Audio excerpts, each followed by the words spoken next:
having problem losing weight, losing the belly fat, getting rid of the fatty liver, you don't know what to do and you're just about to give up? Hey, don't do so. Help is just around the corner.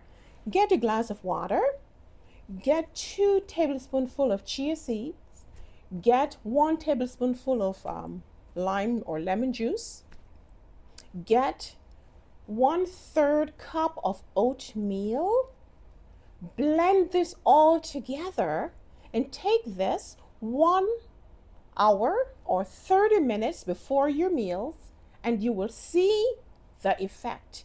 Your appetite will be decreased because of the increased fiber and the expansion of the chia seed in your stomach, occupying space.